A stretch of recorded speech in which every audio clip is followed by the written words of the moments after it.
లోకంలో అందరి దగ్గర కంటే ఎక్కువ డబ్బు ఎవరి దగ్గర ఉందండి? కుబేరుడు దగ్గర ఉంది. కుబేరుడు దగ్గర లక్ష్మీదేవి కంటే ఎక్కువ. కాబట్టే వెంకటేశ్వర స్వామికి అప్పించిన వాడు ఎవడు? కుబేరుడు, లక్ష్మీదేవి కాదు. అంత డబ్బు ఉంది కుబేరుడు దగ్గర. పైగా ఆ డబ్బుకి వెంకటేశ్వర స్వామి ఎప్పటికీ వడ్డీ కడుతున్నాడు కానీ అసలు కట్టలేకపోయాయి. అబ్బో మన ఈఎంఐ లాగే ఉన్నాయి. మన ఈఎంఐలు ఎంతసేపు వడ్డీ కట్టానో సరిపోతాయి, అసలు కట్ట. అలాగే ఉంది వెంకటేశ్వర స్వామి పద్ధతి కూడా. అందుకే కుబేరుడు ప్రతిరోజు వెంకటేశ్వర స్వామి గుడి దగ్గరికి వెడతాడు. మళ్ళీ తర్వాత మన పిఠాపురం కుక్కటేశ్వరుడి దగ్గరికి వస్తాడట. ఇద్దరి దగ్గరికి వస్తాడట. ఈశ్వరుడి దగ్గరికి, వెంకటేశ్వరుడి దగ్గరికి రోజు వచ్చి దండం పెట్టుకుంటాడు. తేడా ఉంది.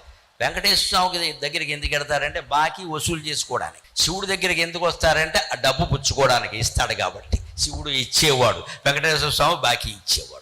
అక్కడ బాకీ వసూలు చేసుకుంటాడు, ఇక్కడ అడిగి పుచ్చుకుంటాడు. అలాగే కుబేరుడికి అంత సంపద ఇచ్చింది శివుడు. అది కాశీఖండంలో గుణనిధి కథలో ఉంటుంది. 10,000 ఏళ్ళు తపస్సు చేస్తే కుబేరత్వం ఇచ్చాడు. సోమవారం అంటే శివుడికి ఇష్టం ఎందుకో గమనించండి. స ఉమా, గుణసంధి. స ఉమా, సోమ, ఉమాదేవితో కూడినటువంటి వారమే సోమవారం. అందుకే సోమవారం అంటే ఆవిడకి ఇష్టం. ఈ వారం అంటే ఎందుకు? మా ఆవిడ పేరు అందులో ఉందయా, నాకు ఇష్టం అంటాడు. ఆవిడంటే అంత ఇష్టం ఆయనకి. సోమ, ఎందుకంటే స ఉమా, మా ఆవిడ పేరు అందులో ఉంది, నీకేం తెలుసు అంటాడు. పైగా సోమ శబ్దానికి చంద్రుడు అని అర్థం ఉంది.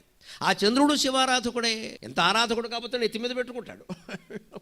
అందుకని సోమవారం అంటే ఇష్టం అన్న. ఎందుకంటే అమ్మవారు అంటే ఇష్టం కాబట్టి సోమవారం అంటే ఇష్టం.